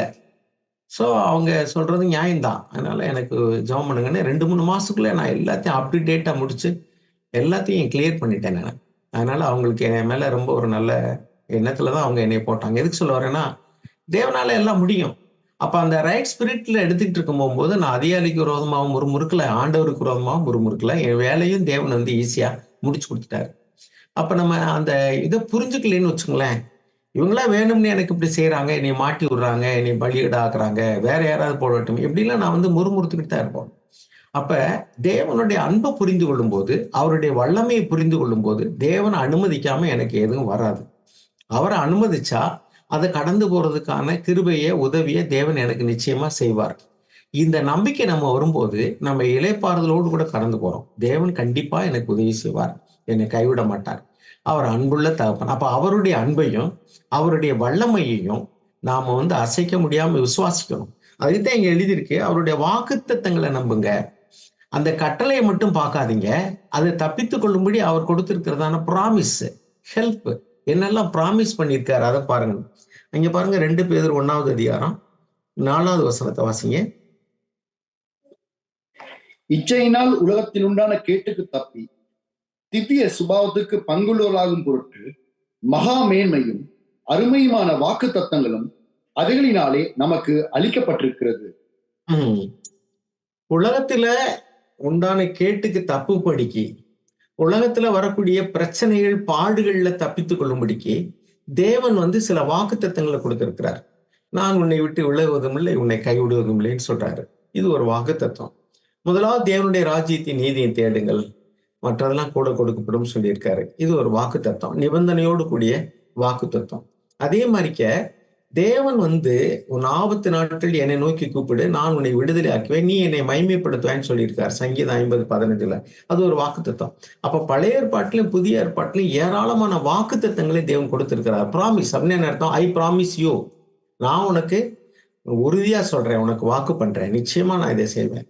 அப்ப இதுகளை நம்ம உறுதியா நம்பணும். நம்ம பாடுகளுக்குள்ளாக கடந்து போகும்போது, பிரச்சனைகளுக்குள்ளாக கடந்து போகும்போது அவருடைய வாக்கு தத்தங்களை கெட்டியா பிடிச்சுக்கிட்டு, ஆண்டவரே நீங்க எனக்கு உதவி செய்யுங்க, இப்படி சொல்லியிருக்கீங்க அப்படின்னு நம்ம கேட்கும்போது கண்டிப்பாக அந்த வார்த்தைகளை எவ்வளவுக்கு நம்புறோமோ அவ்வளவுக்கு நம்ம இளைப்பாறுதலோடு கூட இருப்போம்.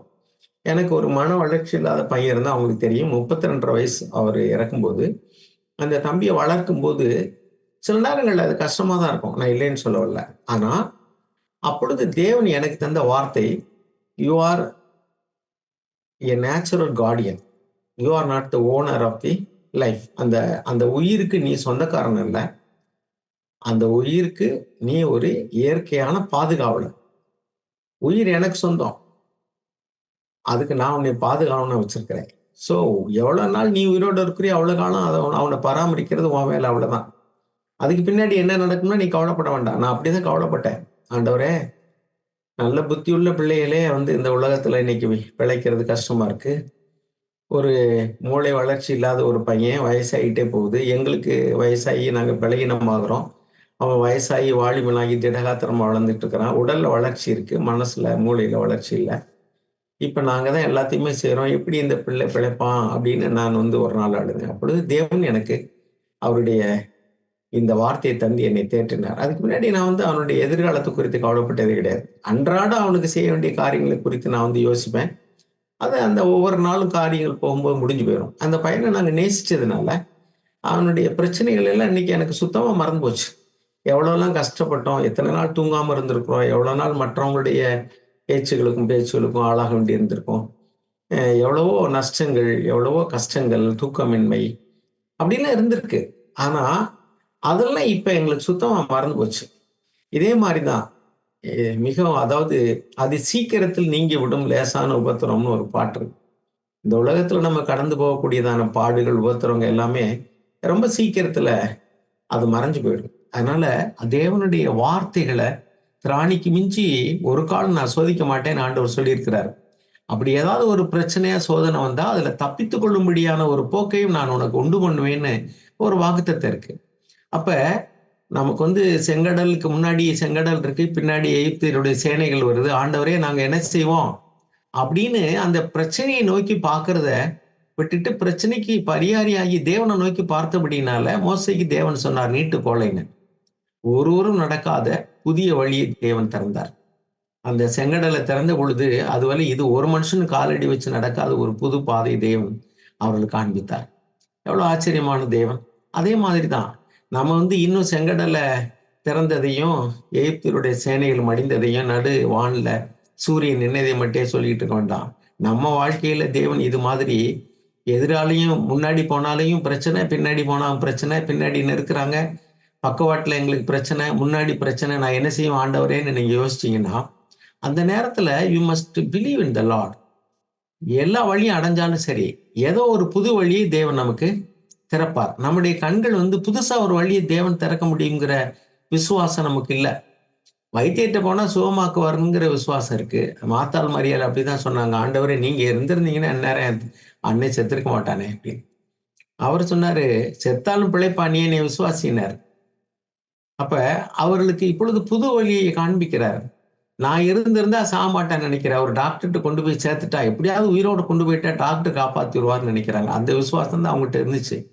ஆனா அவங்களுக்கு விசுவாசத்துல இன்னொரு ஸ்டெப்புக்கு அவரை கொண்டுட்டு போனார் அவங்கள. என்ன? இறந்தாலும் என்னில் விசுவாசிக்கிறவன் இறந்தாலும் பிழைப்பான். அப்ப டாக்டர்ட்ட கொண்டு போயிட்டா தான் பிழைக்க வைக்க முடியும்னு இல்ல. மருந்தே இல்லாம கூட தேவன் ஜெபத்தினால சுகமாக்க முடியும். அது ஒரு விசுவாசம் தான். அப்ப வேற ஆல்டர்னேட்டிவ் இல்லைன்னு சொன்னா, ஆண்டவரே நீங்க தான். ஒரு இலங்கையில ஒரு சகோதரி சொன்னாங்க, அவங்க கணவனுக்கு குண்டு அடிபட்டு அந்த முதுகு பக்கத்துல ஓப்பன் ஆயிடுச்சு. அதாவது அந்த தோல்லாம் அப்படியே பொத்துருச்சு. உள்ள இருந்து ரத்தம் கொவ கொவன்னு வந்துட்டு இருக்கு. அவங்க ஒரு பக்கம் விடுதலை புலிகள் போகக்கூடாதுன்னு அவங்கள தடுக்கிறாங்க. முல்லைத்தீவு அதுல மாட்டிக்கிட்டு. இன்னொரு பக்கம் ராணுவம் ஓடு, ஓடு, ஓடு, குண்டு போட போறோம்னு சொல்றாங்க. மக்களுக்கு நோட்டீஸ்லாம் குடுத்து துரிதப்படுத்தி அனௌன்ஸ் பண்றாங்க. இவங்க நீ போகாத போதேங்கிறாங்க. ஏன்னா அவங்களுக்கு இவங்கள ஷீல்டு மாரி பயன்படுத்த விரும்புறாங்க. பொதுமக்கள்லாம் தப்பிச்சுட்டா விடுதலை புலிகள போட்டு தள்ளிருவோம். ஏன்னா இப்ப பொதுமக்கள அழிச்சுட்டாங்கிறது தான் மக்கள் மத்தியிலயும், வெளிநாடுகளையும் ஒரு அனுதாபத்த கொண்டு வரும் அதுக்காக. அப்ப என்ன ஆயிடுச்சுனாக்கா, ஒரு குண்டு பாஞ்சு செல்லுன்னு சொல்லுவாங்க இங்க. அது உள்ள அப்படியே பெரிய ஓட்டைய போட்டு ரத்தம் வந்துட்டு இருக்கு. அந்த சகோதரி சொன்னாங்க, எங்கேயும் நான் ஆஸ்பத்திரி கூட்டிட்டு போ முடியாது. நாங்களே உயிருக்கு பிழைச்சுக்கிட்டு ஓடிட்டு இருக்கிறோம். இவருக்கும் குண்டு அடிபட்டு ரத்தம் வருது. என்ன செய்யணும்னு எனக்கு ஒண்ணும் புரியல. ஆண்டவரே ஸ்தோத்திரம்ன்ட்டு கொஞ்சம் மண்ணு தான் இருந்துச்சு எனக்குள்ள. அள்ளி அப்படியே கும்பலா அது மேல வச்சேங்கிறேன்.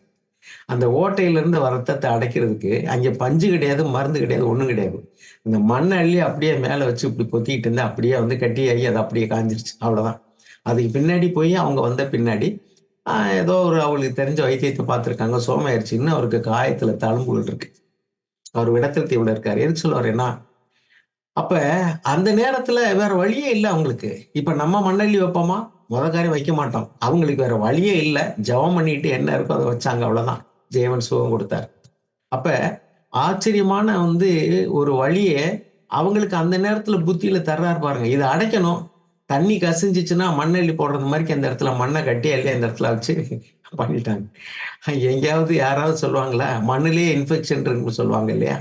ஆனா அவங்களுக்கு அந்த இடத்துல அது சுகம் கிடைச்சிருச்சு தேவன். அப்ப நான் என்ன சொல்ல வரேன்னா, தேவனுடைய அன்பையும், அவருடைய வல்லமையையும், அவருடைய வாக்குத்தத்தங்களையும் நாம் நம்ப வேண்டும். அப்படின்னா, நமக்கு அவருடைய கற்பனைகள் பாரமாவே இருக்காது. இன்னொன்னு என்னன்னா, நம்முடைய சொந்த திறமையில நம்ம பிரச்சனைகளை எதிர்கொள்ள வேண்டும் என்று நினைத்தோம்னு சொன்னா, கண்டிப்பா நாம சோர்ந்து போயிடுவோம். ஏன்னா பாருங்க, நாம அப்போஸ்தலனாகிய பவுல் சொல்லுவாரு, கலாத்தியர் கொலோசியர் 1:29 வாசிங்க. கொலோசியர் 1:29. அதற்காக நான் எனக்குள்ளே வல்லமையாய் கிரியை நடப்பிக்கிற அவருடைய பலத்தின்படி போராடி பிரயாசப்படுகிறேன். பாருங்க, அவரு சொன்ன எனக்குள்ளே வல்லமையாய் கிரியை செய்கிற அவருடைய பலன். Striving I labour striving according to his power which mightily works within me. அவருடைய வல்லமை எனக்குள்ள கிரியை செய்து நான் லேபர் பண்றேன். அப்ப நாமளா நம்முடைய சொந்த பலத்துல ஒரு காரியத்தை செய்யணும்னு நம்ம நினைக்கும் போது நம்ம சோர்ந்து போயிடுவோம். நாம நம்ம சொந்த பலத்துல செய்யும்படி தேவன் விடல. அவருடைய பலத்தை தர்றதுக்கு அவர் வல்லமை உள்ளவரா இருக்கிறார். நான் உங்களை திக்கற்றவர்களாக விடேன். நான் போய் பரிசுத்த ஆவியாகிய தேற்றரவாளனை நான் உங்களுக்கு அனுப்புவேன் அப்படின்னு சொல்லிட்டு போனார் ஆண்டவர். அப்ப அவர் நம்மை ஒரு காலம் திக்கற்றவர்களாக விடவே மாட்டார். நான் உன்னை விட்டு விலகுவதும் இல்லை, உன்னை கைவிடுவதும் இல்லை. ஆனா என்னன்னா, நம்ம கண்ணால அவரை பார்க்க முடியல. அவருடைய பிரசன்னத்தை பார்க்க முடியல. அவர் நம்மளை பார்க்கிறாரு. ஏன்னா அவர் ஆவியா இருக்கிற தேவன். நம்ம இந்த மாம்ச கண்களால அவரை பார்க்க முடியல. அவர் கைவிட்டு விட்டாரோ, தேவன் இல்லையோ, அல்லது என்னை கைவிட்டுட்டாரோ, அவர் என்னை விட்டு தூரம் போயிட்டாரோ, இப்படி நாம அவிசுவாசமாக நினைக்கிறபடியினால, அல்லது நம்முடைய விசுவாச கண்கள் பார்வை இழந்து விட்டபடியினால, நாம தேவனை தரிசிக்க முடியல, விசுவாசிக்க முடியல. அப்ப அந்த விசுவாசம் இல்லாதனால அந்த நேரத்துல நாம அப்படியே சோர்ந்து போயிடும். பாருங்க, எலியா தீர்க்கதரிசி ஆகாப் ராஜாவே நடுநடுங்க வைத்தார். வானத்தை அடைச்சு தண்ணி பெய்யாம மழை பெய்யாத பொழுது பாத்தீங்கன்னாக்கும், அங்கே தேசத்துல பயங்கரமான பஞ்சம். எலியாவே தேடி அலைகிறான் அந்த ராஜா. எங்க அவன் அப்படின்ட்டு. அவ்வளவு வல்லமை நிறைந்ததான அந்த தீர்க்கதரிசி கடைசியில என்னை உயிர் எடுத்துக்கிடுங்க ஆண்டவரேங்கிறான். ஏசபேலுக்கு பயந்துக்கிட்டு, அவனுடைய ராஜாவுக்கு பயந்துக்கிட்டு. அப்ப என்ன ஆச்சு? அவனுக்கு என்ன ஆச்சு? அவன் சொல்றான், தேவன் கேட்கிறார், என்ன ஆச்சுப்பா? ஏன் இப்படி பயப்படுற? இதோ நான் ஒருத்தன் மாத்திரம் தான் இருக்கிறேன். என்னை வந்து என்னையும் கொல்ல தேடுறாங்க. தேவன் என்ன சொல்றாரு? பாகாலுக்கு முன்னாடி மண்டியிடாத 7500 பேரை நான் மீதியாக வைத்திருக்கிறேன்னாரு. அப்ப இன்னொரு நான் காரியத்தை இப்ப சொல்ல விரும்புறது என்னன்னா, நான் ஒரு ஆளா தான் இந்த பிரச்சனையை எதிர்கொள்றேன். எனக்கு தான் இந்த பிரச்சனை. எனக்கு தான் இந்த பாடு. அப்ப என்னன்னா, நாம ஒரு பிரச்சனையை எதிர்கொள்ளும்போது என்ன நினைக்கிறோம்னா, எனக்கு தான் இந்த வியாதி, எனக்கு தான் இந்த பிரச்சனை, எனக்கு தான் இந்த கஷ்டம், எனக்கு தான் மனிதர்கள்லாம் அப்படி இருக்கிறாங்க அப்படின்னு நாம ஒருத்தர் மாத்திரம் அந்த சூழ்நிலைக்குள்ள கடந்து போறது போல நாம நினைக்கிறோம். அப்படின்னா, நமக்கு மற்ற சகோதரர்களோடு கூட ஐக்கியம் இல்ல.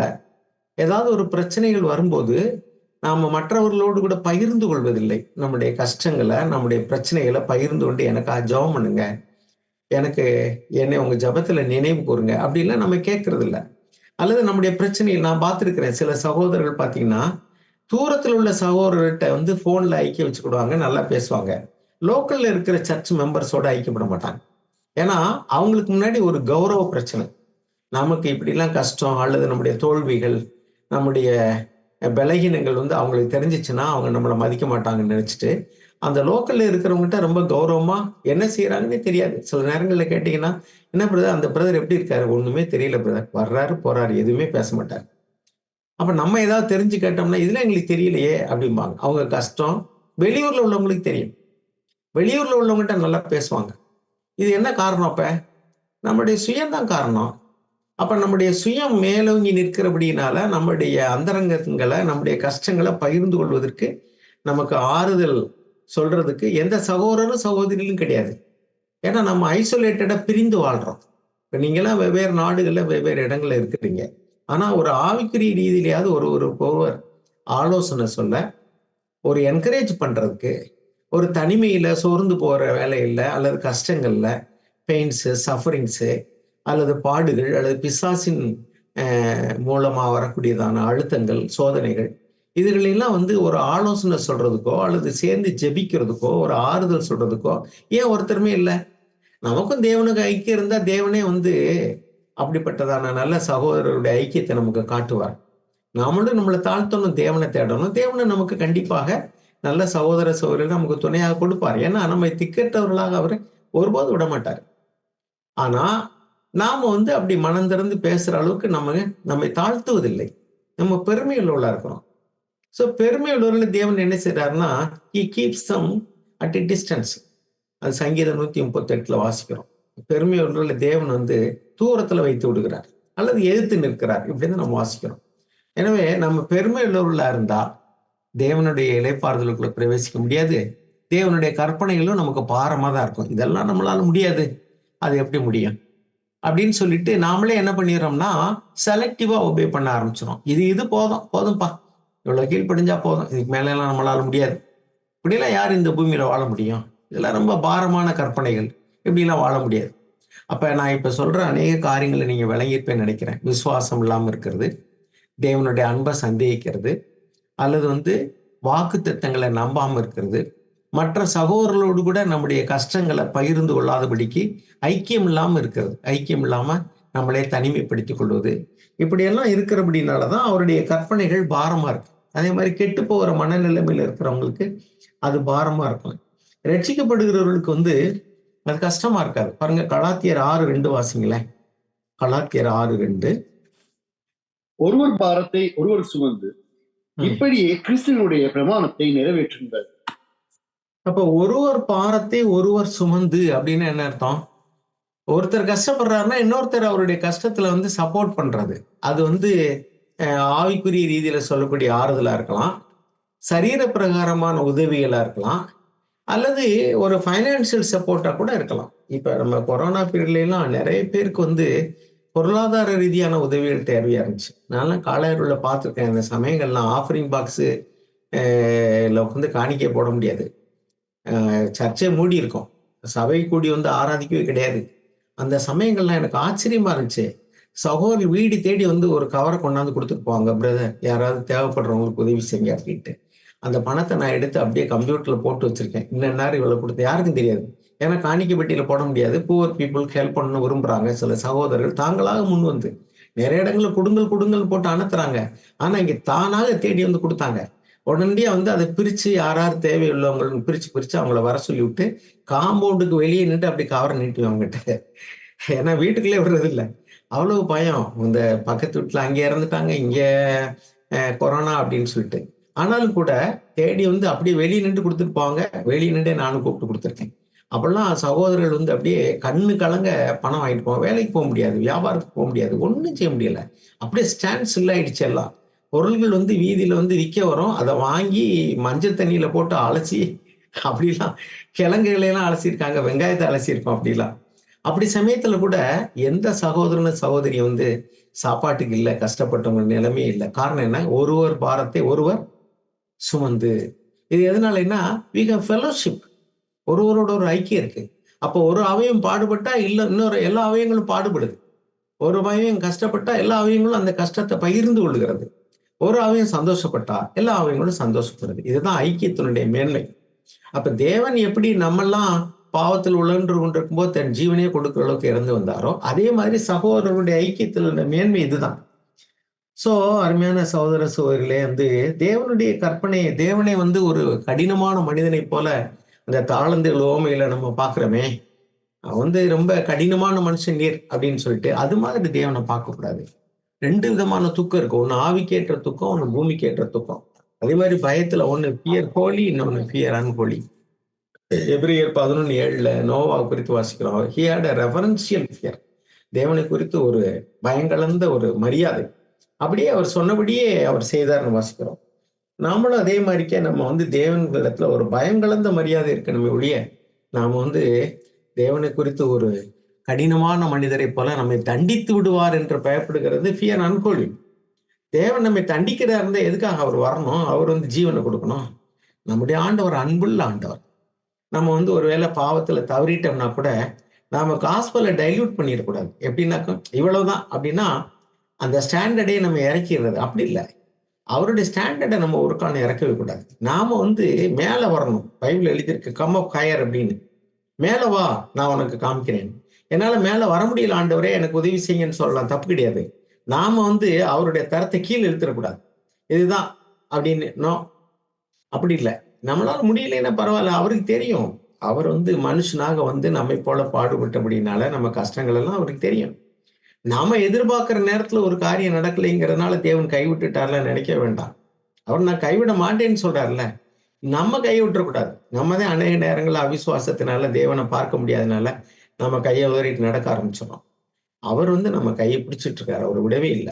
நாமளா வந்து மனப்பூர்வமா பாவம் செஞ்சால் ஒழிய, தவறி பாவம் செஞ்சுட்டா கூட நம்ம கவலைப்பட வேண்டியதில்ல. பலகீனத்துல பாவத்துல விழுந்துட்டா கூட கவலைப்பட வேண்டியதில்ல. ஆண்டவர நோக்கி பார்த்தோம்னா கண்டிப்பா நமக்கு மன்னிப்பார். எனவே அவிசுவாசம், விளங்கிக் கொள்ளாம இருக்கிறது, அவருடைய வாக்குத்தத்தங்கள நம்பாம இருக்கிறது, சகோதர சகோதரரோட ஐக்கியம் இல்லாம, நாம வந்து தனிமையான மனிதனாக ஒரு ஐக்கியம் இல்லாம தேவனோடயும் ஐக்கியம் இல்ல, மனுஷரோடயும் ஐக்கியம் இல்ல. இப்படி இருக்கிறதுனால தான் நம்ம அநேக நேரங்கள்ல சோர்ந்து போயிர்றோம், பின்வாங்கி போயிர்றோம். அல்லது தேவன் என்னை கைவிட்டாரோங்கிற உணர்வுக்கு வர்றோம். அவருடைய கற்பனைகள் நமக்கு பாரமா இருக்கு. இப்படியெல்லாம் வாழ முடியாதுன்னு நினைக்கிறோம். விசுவாசம் உள்ளவனுக்கு எல்லாம் கூடும். பைபிள்ல அப்படிதான் எழுதியிருக்கு. Those who believe everything is possible. அதனால நம்ம விசுவாசம் உள்ளவங்களா இருப்போம். இளைப்பாறுதலான வாழ்க்கை வாழ்வோம். எவ்வளவு பெரிய கஷ்டங்கள நம்ம அனுபவிச்சு கடந்து போக வந்தாலும் சரி, நம்ம மற்ற மனிதர்கள், நம்ம போன்ற மனிதர்கள் உலகத்துல இருக்கிறாங்க. ஒரு இடத்துல பவுல் சொல்வாரு, உங்கள் உலகத்தில் உள்ள உங்கள் மற்ற சகோதரரிடத்துல இது போன்ற பாடுகள் நிறைவேறி வருகிறது அப்படின்னு சொல்லிட்டு. அப்ப நிறைய சகோதரர் நமக்கு முன்னாடி வாழ்ந்தவர்கள் ரத்த சாட்சிகளா மரித்திருக்கிறாங்க. அநேக பாடுகள், கஷ்டங்களுக்குள்ளா கடந்து போறாங்க. மனிதனுக்கு நேரிடுகிற சோதனை அல்லாமல் வேற சோதனை அல்லது திராணிக்கு மிஞ்சிய சோதனையை தேவன் நமக்கு அனுமதிக்க மாட்டார். நமக்கு ஒரு சோதனை தேவன் அனுமதிச்சா, அதே மாதிரியான சோதனையில ஏராளமான ஜனங்கள் இந்த பூமியில கடந்து போயிட்டு இருக்கிறாங்க. நமக்கு தெரியல அவ்வளவுதான். எலியா சொன்னது போல, நான் ஒருத்தன் மாத்திரம் தான் இந்த மாதிரி பிரச்சனை. எனக்கு ஏன் ஆண்டவரே இப்படி அப்படின்னு இல்ல. ஏராளமான பேர் அது மாதிரி இருக்கிறாங்க. விசுவாசத்திலே காத்திருக்கவங்க, உறுதியா நிக்கிறவங்களும் இருக்காங்க. நம்மையும் அப்படி தேவன் நிச்சயமா மாற்றுவார். அது மாதிரி 1 யோவான் 5ஆம் அதிகாரத்துல 4:5 ஆண்டவர் பேர்ல விசுவாசம் உள்ளவங்களா இருந்தோம்னா, நம்ம ஒரு காலம் சோர்ந்து போகவே மாட்டோம். எனவே நான் இதோட முடிக்கிறேன். நான் சொல்ல விரும்பினது இதுதான். விசுவாசிக்கிறவனுக்கு எல்லாம் கூடும். தேவனிடத்தில் அன்பு கூறுவருக்கு அவருடைய கற்பனைகள் பாரமாவே இருக்காது. அன்பில்லாதனால தான், விசுவாசம் இல்லாதனால தான், அவருடைய வாக்கு தத்தத்தை நம்பாதனால தான், அவருடைய வல்லமையை சந்தேகிக்கிறதுனால தான், நாம் அநேக நேரங்கள்ல தனிமை உணர்வுகளுக்குள்ளேயும் கவலைகளுக்குள்ளேயும் பாரமான ஒரு கற்பனையை போலவும் அவருடைய கற்பனையை பார்க்கிறோம். அவருடைய கற்பனை எல்லாமே அன்பு கூர்ந்து கொடுத்ததுதான், நம்ம நன்மைக்காக கொடுத்ததுதான். அவர் எதுவும் நம்மளை பாரப்படுத்தணுங்கிறதுக்காகவே கற்பனையை கொடுக்கல. நம்ம நன்மைக்காக கொடுத்தது, நம்ம புரிஞ்சுக்கிட்டதுனால அது பாரமா இருக்கு. புரிந்து கொண்டவர்களுக்கு பிறம்பினால பிள்ளையை அடிக்கும்போது அந்த பிள்ளை அழுகிறது, ஐயோ இப்படி அநியாயக்காரங்க எங்க அப்பா அம்மா இப்படி பண்றாங்களேன்னு நினைக்குது.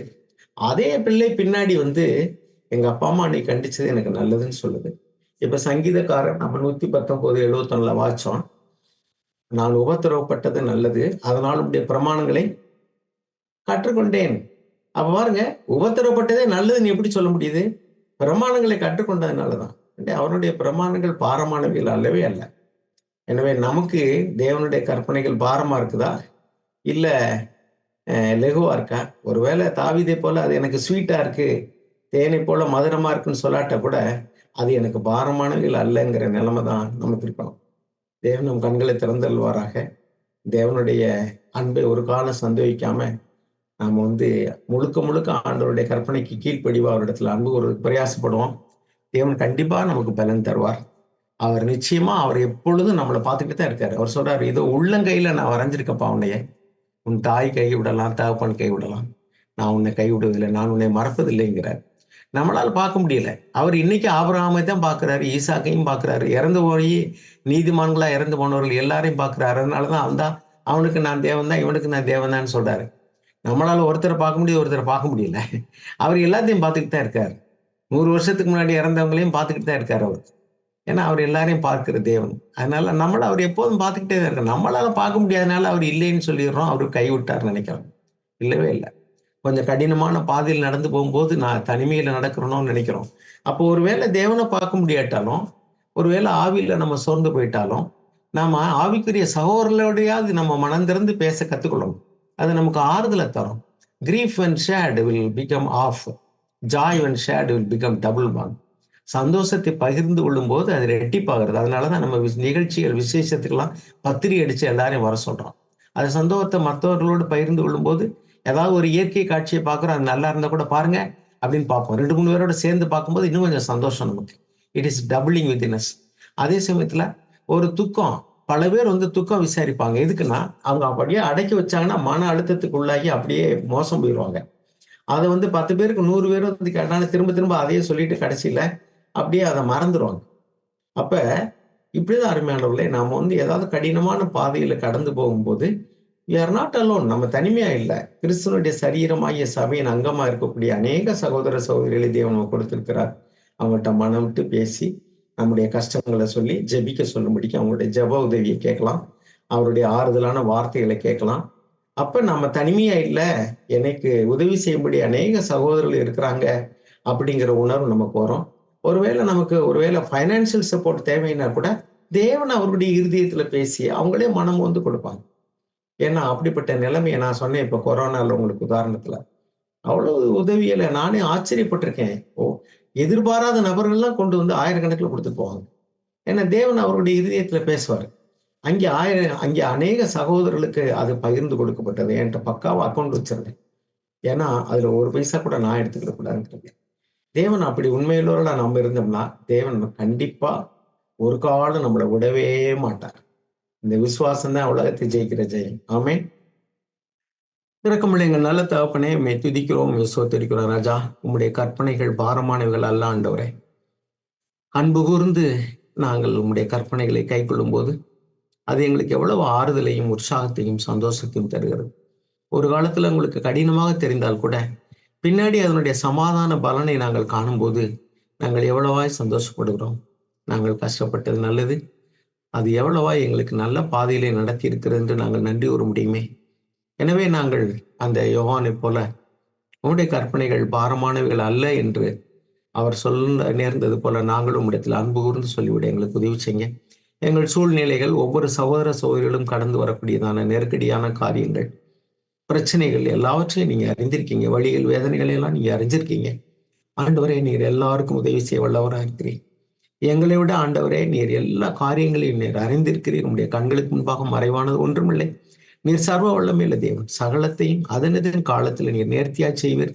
தீமையை கூட நீர் நன்மையாக மாற்றுவீர். உமக்கு நன்றி சொல்லுகிறோம். இயேசு நாமத்தில் பிதாவே, ஆமென்.